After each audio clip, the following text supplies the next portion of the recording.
All right. Hello, everyone, and welcome to today's webinar, The Importance of Creating a Caring Culture in Early Learning, the Leadership Role, featuring Barbara Kaiser, early learning expert and co-author of Challenging Behavior in Young Children. I am so excited to be here today. I'm going to do introductions really quickly, and then I'm going to get us started. So my name is Jennifer Sanderson. I'm a Senior Education Partnerships Manager with Committee for Children. It is my pleasure to be here with you, to be as your host. In my work, I get to work with schools and districts and early learning programs across the country. I mostly work in the southern states. Before I did this work, I was an early learning program provider.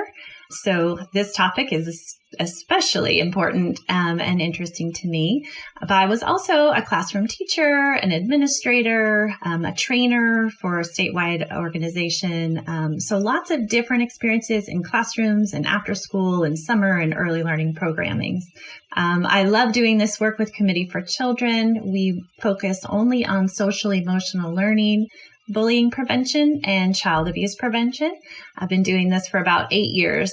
So I've been able to work with many providers across the country. And this particular group of folks, early learning leaders, are very near and dear to my heart. I know that it's very hard work. And especially this year, you've really had to reimagine what you do. So I want to say thank you for being here. Thank you for joining me. And I'm so glad that I get to do this with you today. Today, we are very fortunate to have Barbara Kaiser, who is here to help provide some insight on the leader role in a caring culture in early learning. She is a speaker, consultant, and trainer, as well as the co-author of Challenging Behavior in Young Children and Challenging Behavior in Elementary and Middle School. And very excitingly, the upcoming title that she has on Challenging Behavior in Young Children, the Leader's Role. So obviously today's topic is extremely relevant for her.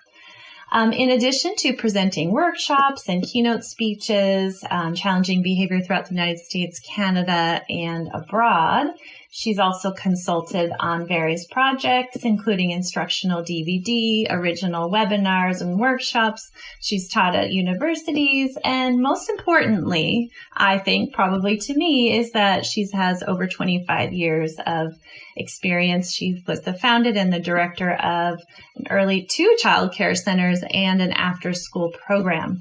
She has a master's degree in educational administration. And above all, her experience and perspective is very practical, realistic, compassionate. I think that you'll find the things she shares with us today extremely useful in your work, that you'll hopefully leave with some really practical strategies. So, and you might hear it in her voice, at times. Barbara lives in Nova Scotia, Canada. So please join me in welcoming Barbara Kaiser, who will be our presenter today. So hi, Barbara. If you want to just say a quick hello before I tell everyone a little bit about Committee for Children and we jump into the presentation. Hi, I hope I stay unmuted. This has been flashing on and off, but I welcome everybody. I'm really excited about presenting this webinar. I think it is very timely given what's going on in the world today, and thank you all for attending. All right. So before we jump in, for those who are not familiar with Committee for Children, I'm not sure how you came to find this webinar. Hopefully you were on our website. But if you're on our Second Step website, which is, we are the creators of the Second Step program, you might not know the nonprofit that's behind the Second Step program, and that is Committee for Children. We've been around and doing this work for over 40 years. Our mission is to foster the safety and well-being of children through social emotional learning and development. We are also advocates. Being a nonprofit gives us that opportunity to advocate at both the state and federal level for policies and laws that support social emotional learning, bullying prevention, and child protection in schools and in early learning settings. So just a little bit to remind you, or just to let you know, I guess, is to say that this particular webinar is not about Second Step, although I think it will come up. So I wanted to just give you a kind of the big picture. Second Step program is a holistic approach to building supportive communities through social emotional learning. So you can kind of see in this graphic, putting the child at the center as a whole child to build social emotional competence, protect children, and prevent bullying through our in-school programs, and also in expanding to our out-of-school time program and our social emotional learning for adults. So if you're not familiar with Second Step, our social emotional learning program, family of programs, please do check out that website you see there, secondstep.org. What is Second Step? And that will give you a nice look at everything all in one place. So without any further ado, I'm going to go ahead and load up Barbara's presentation and have her get started. So give me just a second to load that up. As I mentioned earlier, I'm really pleased to be presenting this now because creating a caring culture that welcomes all children and their families has always really been important, but I think it's now even more important than ever and probably a lot harder given the constraints that are in place. But it's still so important, and we have to keep thinking about it, not only for the children, but also for the families and for your staff. It is impossible to ignore the elephants in the room, and this is not going to be about either one of these topics, but I really felt that I couldn't just move forward without kind of recognizing how dealing with the pandemic and the toll it's taking on our stress level, and then what's happened on January 6th, and maybe even the concerns about what might be happening in the near future, things have gotten even harder for all of us to understand. And as adults, we are aware of the concerns and maybe even a little bit frightened about what might be coming. And as directors and educators, we need to promote the values that will make these type of events less frequent, but also recognize that young children don't have the capacity to process what they may be seeing and hearing. So as directors and educators, if you are here as well, please encourage your families to turn off the news when their children are present. There is no way that they really have the ability to deal with all of this, understand it, and feel safe. COVID-19 especially has created a great deal of fear and uncertainty. I mean, it's been a year practically. And it's a major trigger of stress that often can boil over into what's called clinically significant levels of anxiety. And the ongoing daily stress and anxiety and worry that a lot of you as educators are thinking about, am I washing my hands enough? Am I cleaning the surfaces enough? Am I going out too much in my own personal life if you are in a state that allows you to go out? Is everyone wearing a face mask? It's really exhausting. And as the director, there's the added stress of, are the educators following the regulations? Are we keeping everyone safe? I know that at the end of the day, even before all of this happened, the first thing that would happen to me at the end of every day, I would take a deep breath and think to myself, thank goodness everyone is home, everyone is safe, everyone had a good day. It's got to be really hard right now.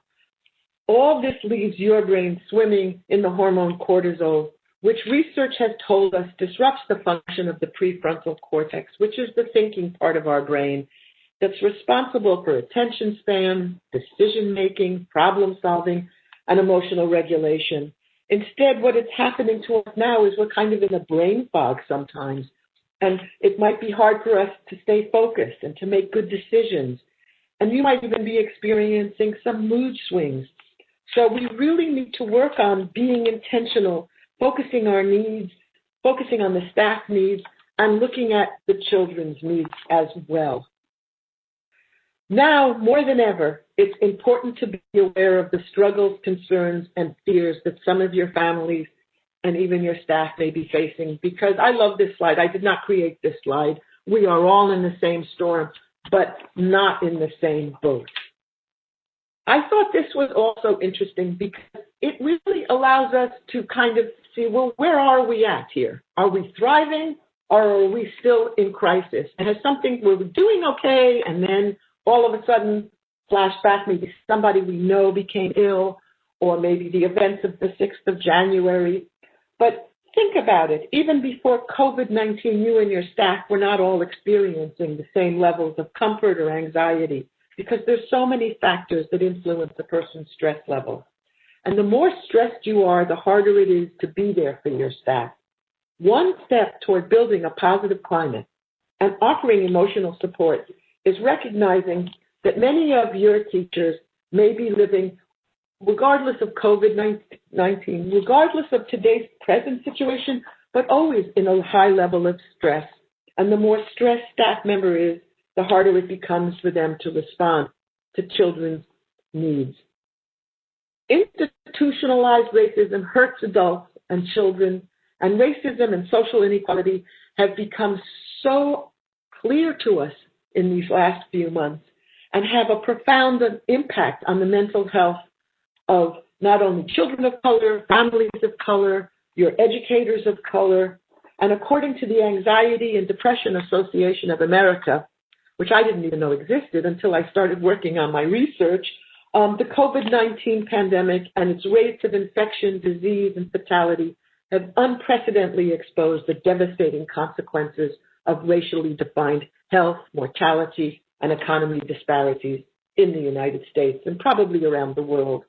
Many of us were aware of the social and economic inequalities prior to COVID-19, but the number of cases reported in African Americans and other people of color and the lack of ability of people of color and marginalized groups and immigrants to access medical health has really emphasized the problem. We really need to think about what are people going through. Take a look at this wheel of power. Where do you stand? Where do your educators, your families, where do they all stand in this? How powerful are they? How empowered do they feel? And think about, as you look at this, why is this important? And how does it influence the quality of your care that your program can provide when you think about where the staff is, where your educators are, what some of the issues are that the families are coming with, and how the children are having to deal with these things. So take a look. I think there's a lot of important information. It's okay. Leadership really sets the stage. If your staff feel that you're there to support them and caring about their personal and professional needs, you are role modeling the importance of caring for others. It is so important. Although your work is extremely important, and it's often very difficult, early childhood educators are almost unanimously underpaid. They often are single parents or even working a second or third job to pay their bills, living in substandard housing, or sometimes even in a high crime area, and dealing with racial and equity issues. Anything you can do to lower their stress level within the program is going to be useful. They are really dealing often with a lot. I remember once I did a presentation and I was talking about the importance of eye contact. And one of the educators came up to me and she said, you know, I live in a community where if I walk through the streets and make eye contact with people that I am coming and approaching, I probably won't make it out to the other end of the street. So it's very important to see what are your educators dealing with. I really like the whole idea of your job is to take care of the people who take care of the children. And your primary job as the director is, if possible, have a staff room where the teachers can go and relax and talk among themselves and just take a break. They need that time. So as a director, I know I could really choose if I wanted to go into the classroom, how long I wanted to stay, and when I wanted to leave. But educators are there all day, and now they're dealing with a whole lot more than they were dealing with before. So make sure they know they can come to you with their concerns and that they won't be judged. Make it easy for them to ask advice. And once they've shared their concerns, work with them to find a way to make things better, be successful, and meet their goals. Even though you feel overwhelmed with other tasks, it's really important for you to find time to go into the classrooms and observe, and then talk about possible changes, possible ideas. And it's really important to go there often enough so that when you come into the room, you don't change the whole atmosphere, so that the children's behavior remains the same and your teacher's behavior remains the same. So you can really get a good and accurate idea of what's taking place. And I know there's so much else to do, but if you think about what's really important, it's the quality of care that you can provide to every child. And you can't do that unless you spend that time. Relationships built on trust, mutual respect, empathy, and the belief in each one of your staff's ability are the keys to building a common team approach. You need to know that you understand that each person's story is unique, their particular family, their particular culture, experience, and education, all of which act as a moral compass for their decision-making, is playing a role. And when disagreements occur, which I know they often do, it's best to encourage a frank, open discussion about different points of view, sometimes even at a staff meeting, or if it's a different point of view that you have. Help everyone understand that one person doesn't have to be wrong for the other to be right. We all have a piece of the truth, and that truth is usually based on the way we interpret the information we have. And finding common ground is neither quick nor easy. And I think a lot of what is happening in Washington has a lot to do with the information that people are receiving, and we act on the information that we have. So let me begin by asking you, what is your vision? You must care passionately about what you're doing, know why you're doing it, because your vision is a statement of what you want your program to be, and it permeates the workplace. It manifests itself in the actions, beliefs, values, and goals of your organization. It comes from the heart and expresses your deepest values about children, about families, about work. It embodies your hopes, your ideals, and it gives you a sense of purpose. So how does creating a caring culture fit into that vision? Think about it. Because when you're aware of your vision and can articulate it clearly, it will absorb all of those things that are important to you, of which a caring culture is key. So how do you work with your staff to create a caring culture? It's important for you to show your staff that you care about them, about what they know, about what they need to know, how they feel, and what interests them. Talk with your teachers about what they can do, and be sure to recognize what they are already doing. All too often, we forget to really start with what they're doing and begin with what we think they should be doing. What are they already doing to build relationships with every child and every family? How can they make them each feel special? Help them to recognize that they are role models first and foremost, because the children are watching their every move. They must always be aware of how they relate to them, the children's families, and also their coworkers, and how their behavior, their choice of language, their tone of voice, their facial expressions, their body language impact those interactions. I have been through centers where I have noticed throughout the day, I haven't seen anybody smile. How do you think that's making the people who are working with them and the children and the families feel? We need to recognize how much children learn just from watching us. You need to be able to see the broad picture and at the same time keep track of what's influencing the teachers in their program every day. Are the teachers reinforcing positive behavior with their words and gestures? Have you talked to them about having the importance of clear, predictable expectations that are culturally, linguistically, and ability appropriate for each and every child? Do they provide the children with choices, reminders, and a place to go if they feel they need some time away from the group?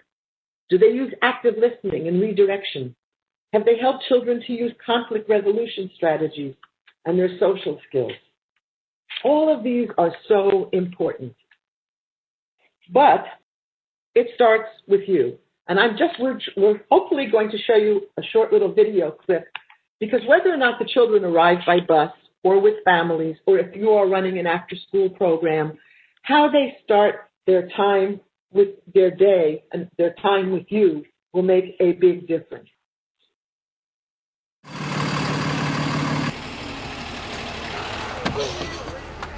Hey, Mr. Q. Did you see that? Why would somebody do that?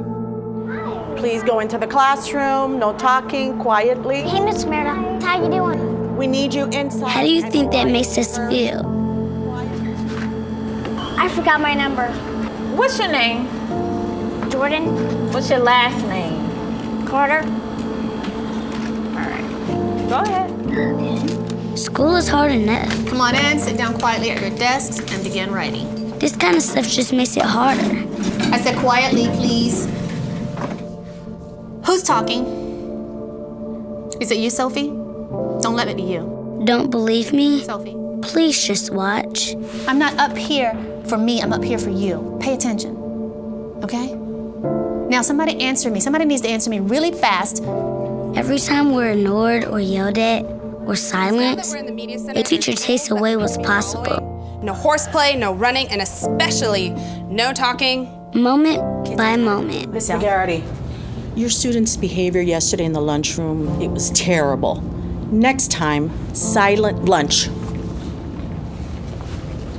Did you hear that? Stay in line and catch a bubble. I'm not playing. If this is education, we're in trouble. Bye, Miss McGarity. Frederick Douglass said, once you learn to read, you'll be forever free. The way it is now, 2 of the 3 of us will never be able to really read. It doesn't have to be this way. Hey, Jordan. How you doing? Good. Everyone we meet throughout our day can make a difference. I've been waiting for you to arrive. All the difference. Good, how are you?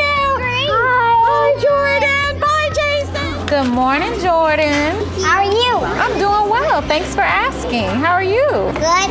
Go ahead and put your number in. Talk with us, not at us. That's okay. I'll look it up for you. Go ahead, sweetheart. Okay. All right. Have a Teach us what we need to know. That's how we get smarter. Well, good morning, Sophie, Janicia, and Jordan. And when you talk with us and teach us, give us bigger and bigger words. Now what I'd like you to do, children, is turn around and converse with your neighbor and discuss where the mother might have gone. Words that we can use to read and understand. She is prey for eagles, so she hunts at night. And that will take us places we could never reach without you. Remember, we're entering the learning zone. Now, how can we show our respect to the children and teachers who are working? We can walk quietly.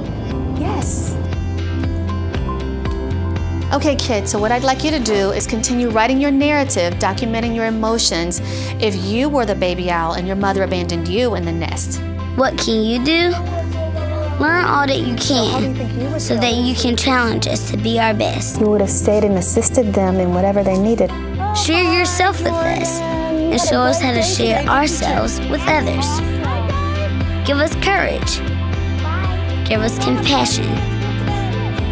Help us find our own voices so we can become who we are meant to be. Why would you want to silence us?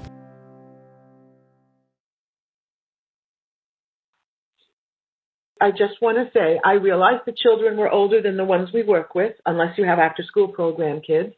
However, it really is important to realize the impact that you, as the leader, as the director, as the principal, have on how your staff treats kids, how your staff responds to kids, and the difference a smile makes, the difference a greeting makes.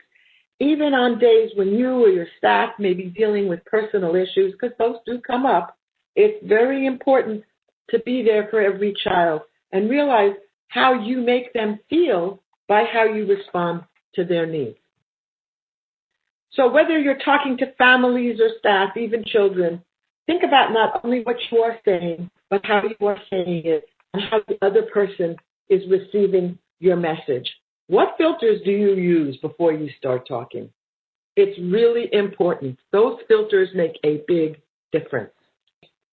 Although the social climate of an environment is more or less invisible, you can't really see it. If you look closely, you certainly can feel it. It's reflected and created by the people in your school. A positive, caring, welcoming social climate facilitates belonging, learning, and can actually prevent or decrease aggressive behavior, violence, and bullying. And if you look at how that little guy felt, when there is a caring culture, how much he felt he was learning and his ability to learn. I just want to go over this slide a little bit because you and your teachers do have this huge influence. That smile, as I mentioned, is so important. Addressing children and their families by name. It's not just Jordan's mom. What's Jordan's mom's name? Does she prefer to be Mrs. somebody, or does she like being called Annie? Find out. Saying please and thank you to the children and your coworkers. And try and speak rather than shout. Go over to the children, talk to them. And remind your staff that it's important to allow children and show them how to express those feelings. Be sensitive, be kind, to listen. Encourage your educators to be positive. Give children attention when they're engaging in appropriate behaviors, and help them to eliminate their no's, their don'ts, and their stops, and tell children what to do instead of what not to do. And what I always suggest is that if you have teachers working together in pairs, assign one teacher the role of having to, every time she hears the other teacher say no, don't, stop, or even why, make a little mark. And at the end of the day, they will be surprised to see how many no's, don'ts, stops, and whys there were. Those are all negative. And then the next time, switch. And so the other teacher can see how many times that other teacher is using her no's, don'ts, stops, and whys. And try your best to eliminate them. And when you're working with the children and your staff, try and tell them what to do instead of what not to do. It takes practice, but it makes a huge difference.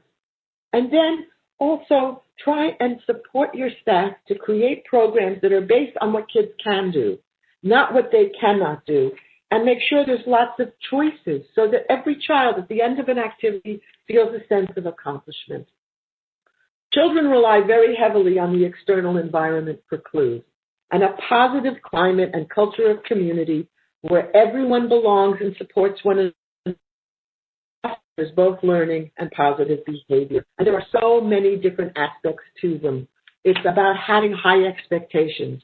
It's about teaching social emotional skills. It's about being culturally responsive, having class rituals, and giving the children a lot of opportunities to cooperate and collaborate, which I'm going to now talk about a little bit more.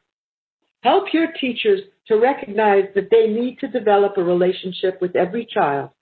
Current research says that day-to-day taken for granted social interactions actually lay the foundation for a child's development of sense of self, attitudes, values, and behavior patterns.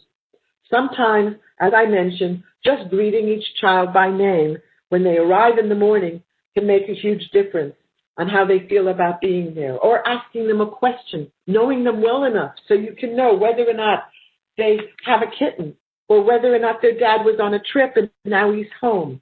Your teachers need to get to know who the children really are, what they're good at, what they need more support in, when they might just want to be left alone. It's extremely important for teachers and to encourage your teachers to build strong relationships with each and every child in their group, and to use every possible interaction to show how much they care about and believe in their ability to succeed. Remind them that often the children who need to connect with them the most might be the hardest to build a relationship with due to risk factors. So take a look at this slide, because the benefits of a caring culture for educators are a more pleasant working setting, more satisfying relationships with children and coworkers and families, more opportunities to experiment with the curriculum, more professional growth, and I think now more than ever, less burnout. So it is important. Your teachers are benefiting from this. I want to show you another short little video clip just to show you how important it is for children to feel. It's how they perceive their teachers' interactions with them. It might not necessarily be how the teacher feels, but how do they perceive it?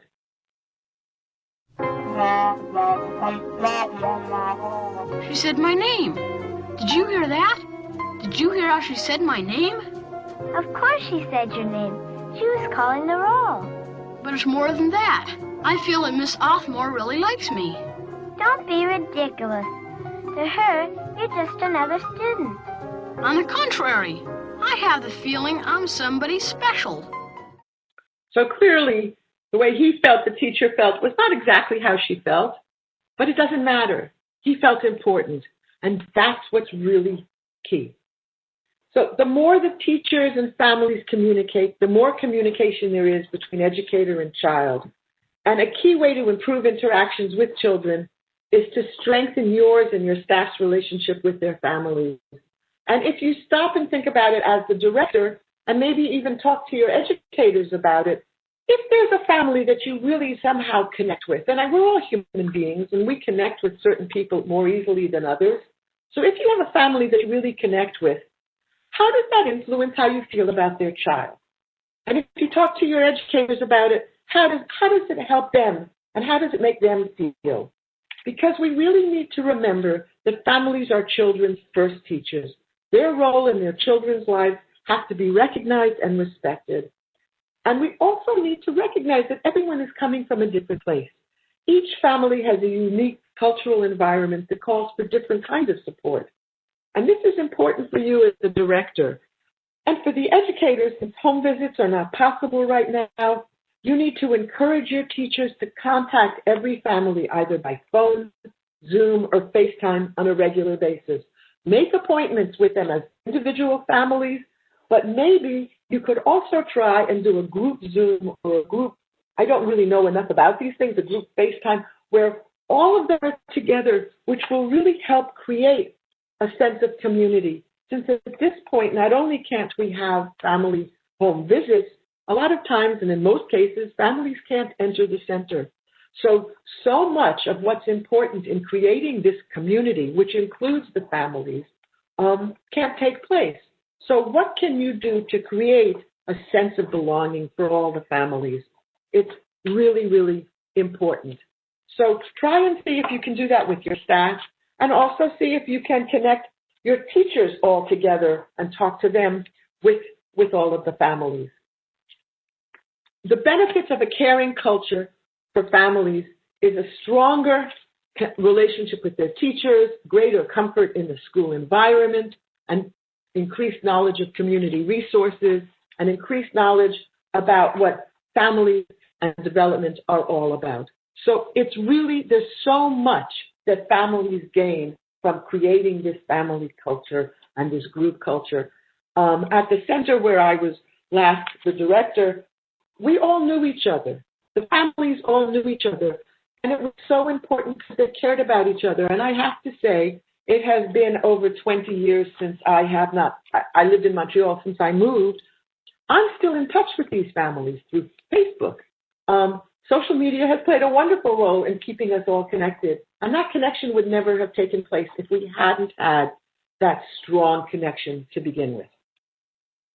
So when families can have this strong, trusting relationships between them, recognition and respect, and it improves the learning outcomes for their children, for everybody that is involved. So please work on this. It's really, really important that you engage families in meaningful ways. And a strength-based. What are their strengths? I have heard educators blame families. Well, what do you expect? Look at his families. Look for the strengths. What are these families providing for their kids? But a lot of this isn't easy for you or for every educator. Many people go into early childhood education because of how they relate to children, and they may not feel as comfortable working with their families. A lot of early childhood educators are terrific with kids, but not so comfortable with adults. Your teachers are going to need your support, and also be reminded that even parents with postgraduate education in child development often have feelings of anxiety and insecurity when communicating with teachers about their own child. So it isn't just, there isn't really the barrier that we believe there is.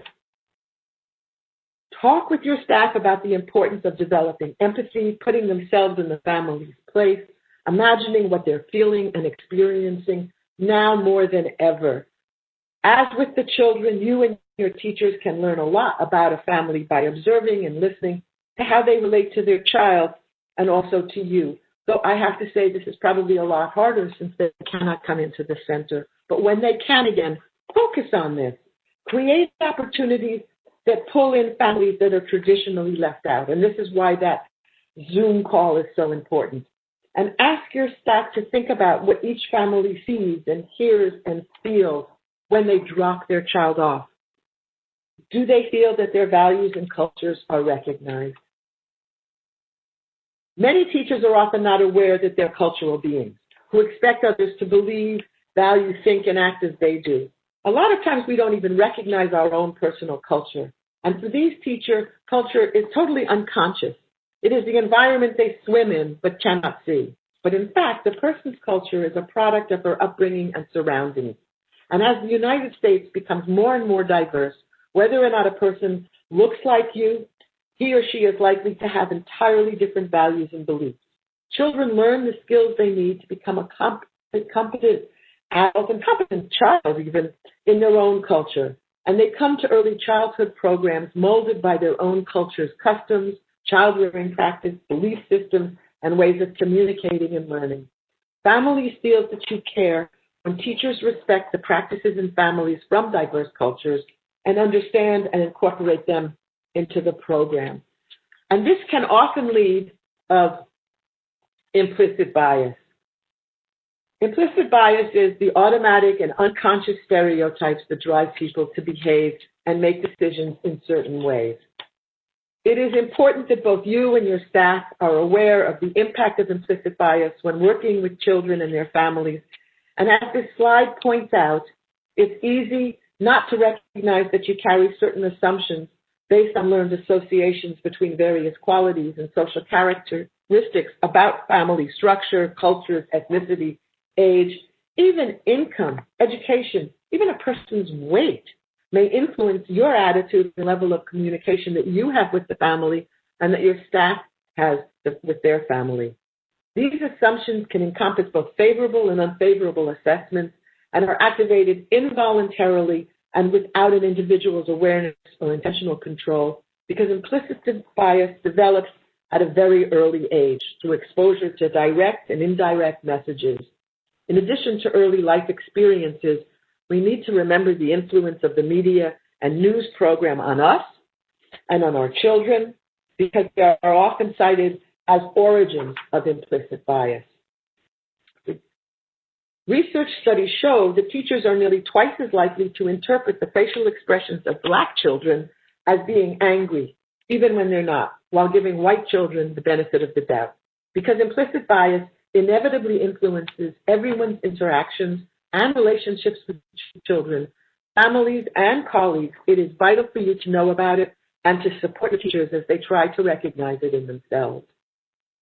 Some of your teachers may refuse to believe they have any biases, and I think that is very common. Others may insist that it doesn't exist. But you need to help your teachers to understand it takes conscious effort not only to recognize it, but also to become aware of situations in which it's actually affecting their actions. Because research shows that acquiring new information about someone often helps us to alter implicit bias. So make sure your teachers get to know the family. This is why getting to know them so well is so important. They need to pay special attention to those who believe experiences are different from theirs. So if you look at the next slide, you will see microaggressions are something we talk about them a lot, but what are they? And what do they sound like? I thought this was a helpful way of, sort of identifying some that occur. And even not pronouncing someone's name correctly is in itself considered a microaggression. We don't mean to do this, especially because it is an unconscious bias, but you need to help your educators realize these microaggressions make a difference to the person with whom they are speaking. Next slide, please.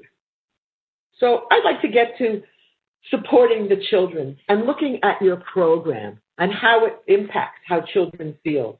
Your program is an extension of your vision, and the teacher's understanding of that vision is reflected in how they set up their classroom, their schedule, their guidelines, and their activities. I just want to say that we all need to realize that what is happening now regarding COVID-19 is not something that's happening around kids. It's happening to them. Many of you have the children wearing masks throughout the day, or you're wearing a mask. I have seen places where children aren't allowed to play together They've divided the sandbox into quadrants, and each child has to remain in their quadrant. Or they each have a special shelf, and they take their toys and they sit on their special carpet. So how do children feel who don't fully understand the details of what's happening, but can grasp the fear and stress that they're witnessing around them when their families can't enter the classroom or even the school or the center, when they have to keep that physical distance, when teachers can't hug them and they can't hug their peers, when there are no longer large group activities and they have to sit so far away, when they can only be with children in their group.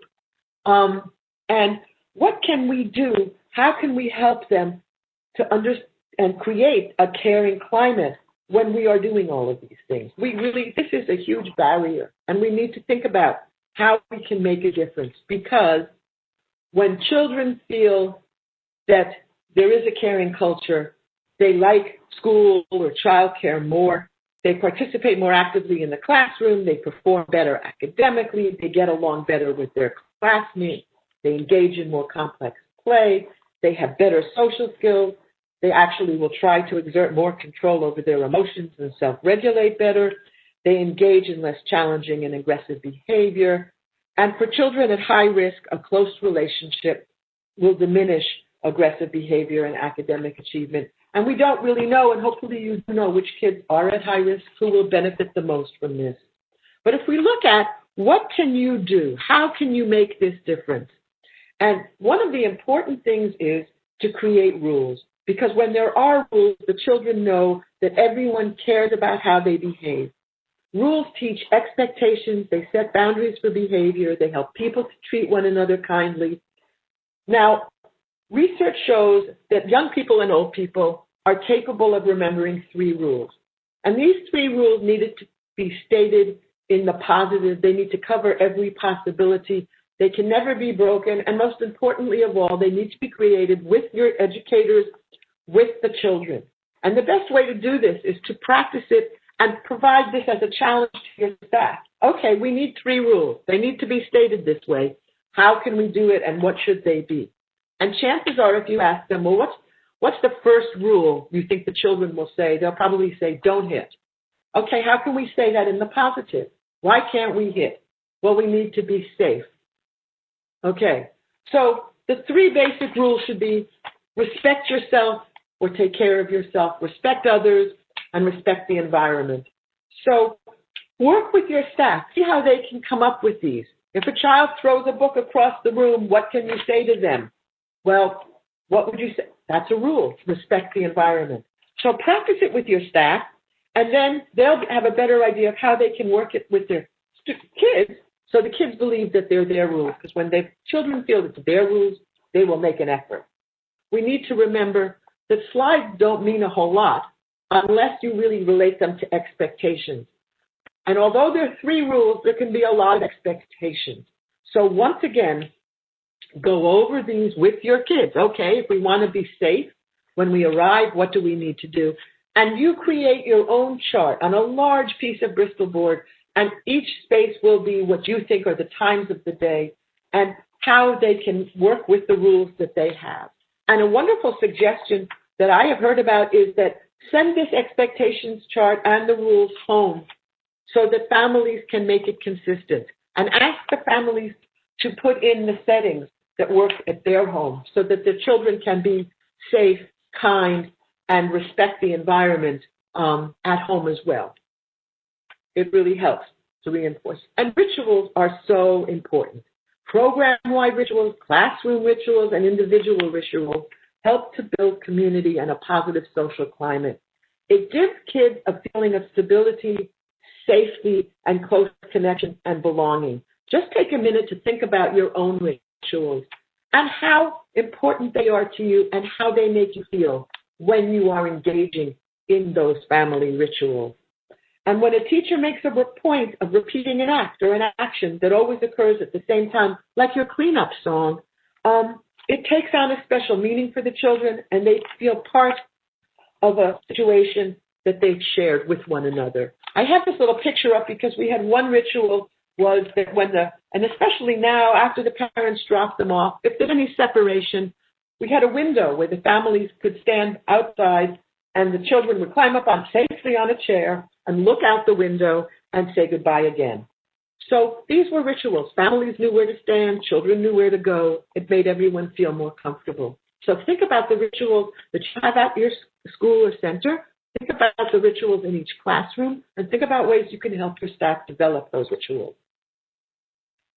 We talk a lot about the physical space and an aesthetically pleasing environment that reflects children's culture and background, helps them to feel secure and relaxed. It's all about feeling secure at this point. I'm not referring to store-bought posters that illustrate stereotypes, but what I'm suggesting is that children bring in photos and objects from home. They share them with their peers and maybe even create a group mural that connects them to each other. Help teachers to create spaces that accommodate and encourage small group activities and imagination, such as the dramatic play area, which right now is especially important since this is where young children try to understand the world around them on their own terms. How many of you have actually watched as they play doctor or hospital, even require their peers to physically distance? Even the computer and listening center can have seatings for more than one child. Rather than focus on teacher-directed activities, there should be numerous opportunities for play and for children to form friendships, hone their executive functions, and practice their social and emotional skills. I think we really need to recognize that, needless to say, this is and has been such a strange time. Children are seeing people physically distancing, wearing masks. They're not getting together with friends and family members. They're very isolated. And it's important to make sense of this, which isn't easy for us, and it certainly isn't easy for them. So before talking about it with the children, talk to the families about what they're doing and the explanations they're giving their children. It might feel like it's impossible to teach or focus on social emotional learning under these circumstances, but it's actually more important than ever. It's difficult to develop social skills if children don't have the opportunity to practice them. And although you may feel obliged to focus on what the children need to learn academically, their ability to relate to others, to self-regulate and problem solve will all add to their executive functions, their capacity and eagerness to learn, and more than ever, their ability to relate to one another and understand themselves. So we need to recognize that social emotional learning assists children to make friends, get along with others, behave more appropriately, empathize, become better problem solvers, and resolve conflict. As important social skills that children need to learn are friendship skills, empathy, impulse control, self-regulation, anger management, and problem-solving skills. Human beings aren't born with them. Learning social skills is a major developmental task of early childhood, and it has lifelong applications. And I have to say, after having been working with kids and teaching them social skills for many, many years, I feel like I have become pretty socially adroit, and I know when I am turning it on and using it and the difference it makes in my ability to achieve my goals. Socially adroit preschoolers make friends and resolve conflicts more readily, and they are far less likely to be victimized as they get older and at a much lower risk for many of the problems that may plague their less sociable peers. I just want to show you something in the next slide, which I developed because I hear so often, well, if we're wearing masks, then we can't see how other people feel. We're not going to go through all of them exactly, but I would like you to just take a look at this. And can you identify the different emotions these children are feeling? So Jennifer, if you want to start clicking, let's see how they do.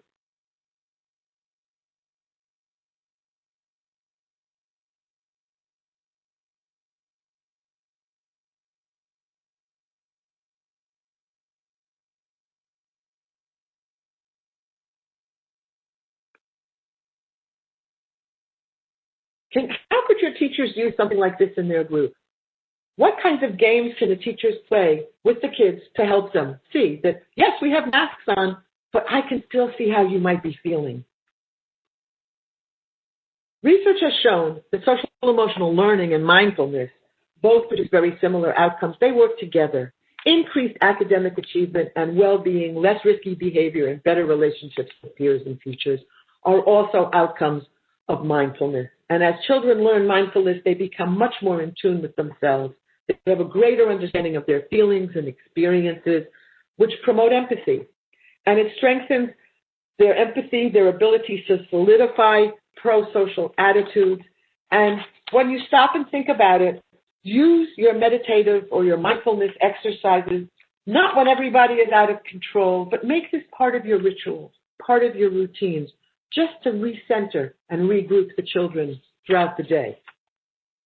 So when we look at it, how do children really learn social skills and emotional skills? It's a major developmental task. And although teachers and you will role model and reinforce and provide feedback about them, children also learn these skills through interaction with their peers.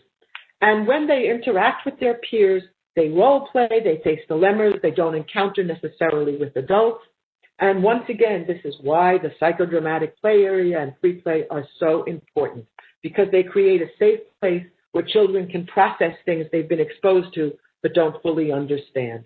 It gives them the opportunity to work on understanding what goes on in other people's minds. And the dramatic play area can also be a place for practicing social necessities, such as negotiation, compromise, and agreement. It doesn't mean there are no conflicts, but they can start to learn how to resolve those conflicts. Socially skilled children prefer to be together, and the more time they spend interacting, the more sociable they become. Giving social emotional learning formal status in the program and making teaching intentional and explicit highlights the value and amplifies the classroom's pro-social ambience.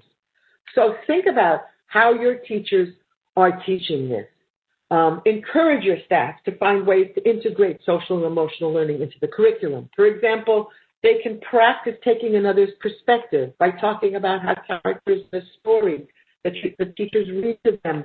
What were they thinking? What could they have done differently? How did they feel? What if they had made different choices? You can help them to include games and role plays. And when things occur where there are incidents, disguise and recycle them using puppets and photographs and drawings, and ask children to share stories about pro-social behavior and celebrate their accomplishments. But it's important to teach social skills to everyone in the group proactively.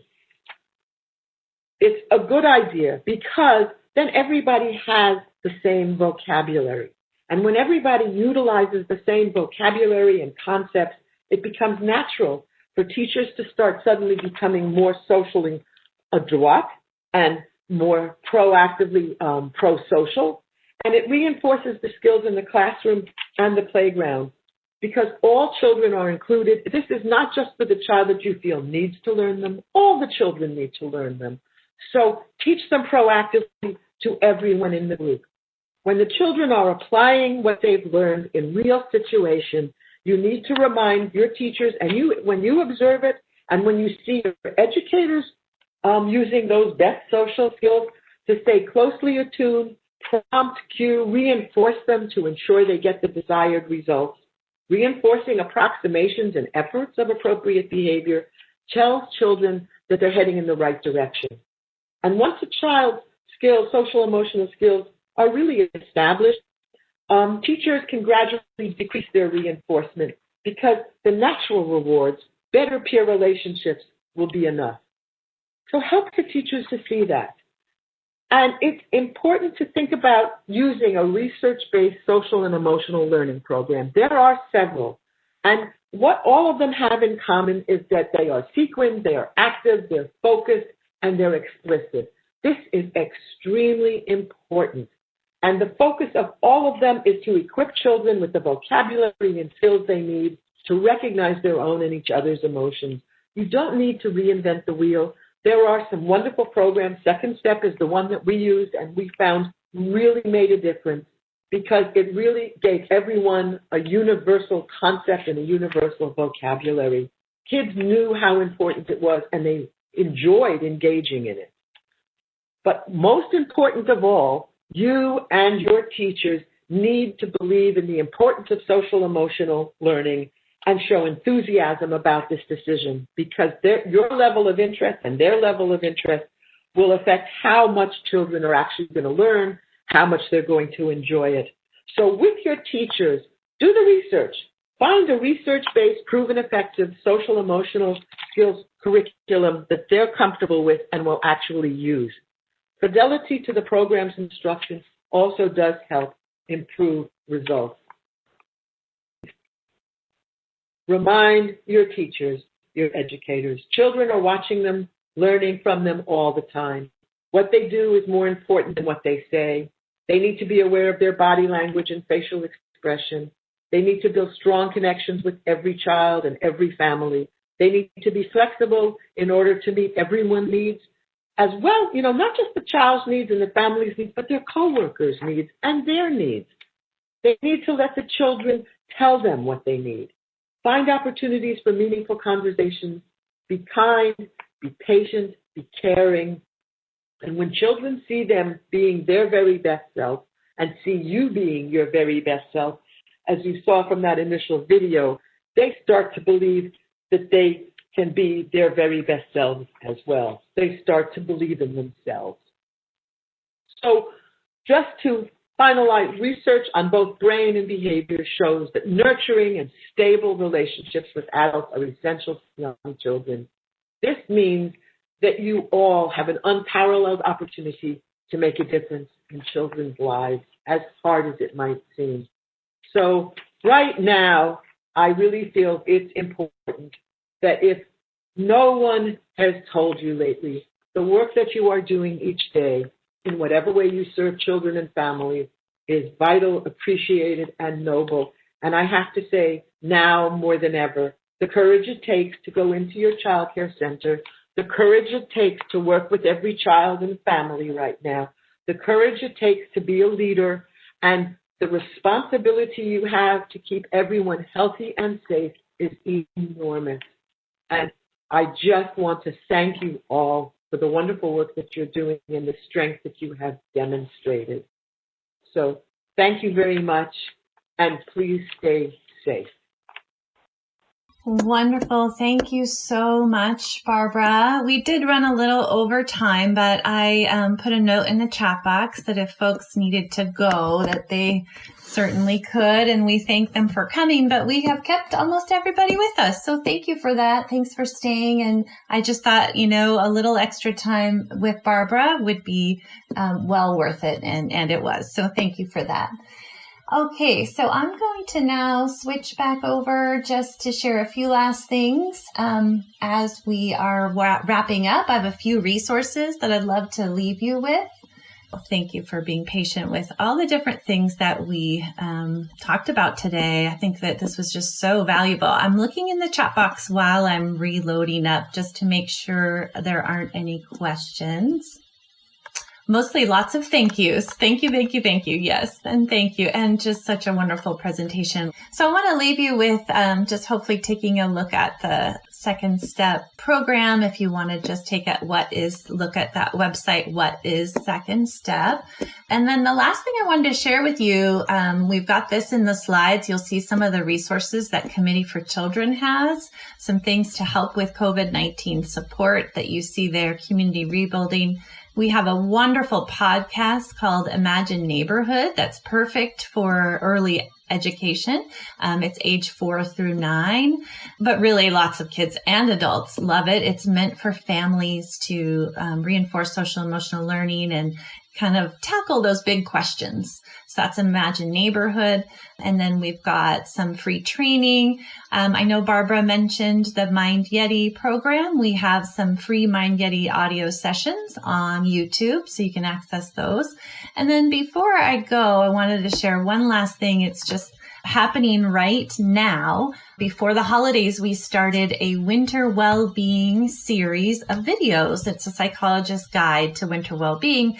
And they're just short little videos that are led by our own therapist and expert at Committee for Children to support parents' mental health during this time, this winter. Winter is tough for a lot of people in general, so especially right now. So you can see the different topics there, really focused on self-care is pretty important right now for everyone.